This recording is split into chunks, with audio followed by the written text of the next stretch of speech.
What's up, you guys? I got a little project today. It's Saturday. We're gonna go ahead and put these little shelves up on the wall because my collection's getting a little bit cramped at work. So I've been bringing more of the figures home, and really I want my higher end ones at home. I've got some big plans for this is just the beginning of what I'm going to be putting up. I'm going to do a diorama. I don't want to set expectations too high, but it's going to be pretty epic, I think. So stay tuned. I'm hopefully going to be doing some videos, some progress videos and whatnot on that. But let's go ahead and get started. I got my toolbox, I got my coffee, I got my shelves. We're going to go ahead and put this up. We're going to cut out all the boring stuff. Anything that's boring, we're either going to make it super fast or we're just going to cut it out. And then you're going to see, and then we're going to pose up. It'll be a temporary display, but let's go ahead and get this going. I've got it all measured. One thing to note, if you're getting these from IKEA, they don't come with the hardware. They don't come with any mounting screws or anything like that. So just know that if you buy them, you need to get your own screws and whatnot. I'm going to use some non-standard, these are basically sheetrock screws, so it's not the ideal, but I'm not going to have a huge amount of weight on these things, and I'm just using these little blue anchors. Assuming I don't hit a stud. I would like to hit a stud at least for one screw, but we'll see. It should hold, hopefully. All right, but here we go. I'm going to probably speed the rest of this up.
Alright, we got it up.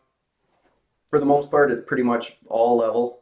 There's a little bit of an issue on one of these, but that's okay. My long-term goal is this whole thing is going to get covered with a diorama. I'm not going to tell you what the diorama is because a lot of changes could still happen. So we needed to at least get these up. I've had my Figuarts turtles. I've had them not displayed for, I don't know, months, but I have had even longer. I've had my Neca turtles. These are the KOs. I've had these boxed up for like a year, maybe even more. So we're going to go ahead and just get these things up. I don't know. I don't know how it's going to turn out, but I'm excited to at least have these guys out of the boxes and displayed. So here we go. I'm going to speed this up because you probably don't need to watch this in real time.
for right now. Obviously, I think I said before, this is going to be, let me see if I can address some of this overly bright whatever. Clearly this is going to be temporary. Oh, that looks a little better. I could have it like that for the whole time. But, you know, for right now, hopefully nobody falls. I'm mostly worried about Michelangelo being up there. We'll do a quick pass through just so that you can see. Obviously, I'd like to have a little more depth with the turtles. I gotta find some other stands that would work to be able to hold them up, or you know, maybe do little diorama pieces so that they can stand on those. But I keep looking down at my computer. I should look up here at you guys. But either way, for right now, this will work. You know, it is what it is. Let me know what you think. But yeah, I'll give you a quick close-up. It's not much, but like I said, I've got a lot of plans for this coming up in the near future. So there you have it.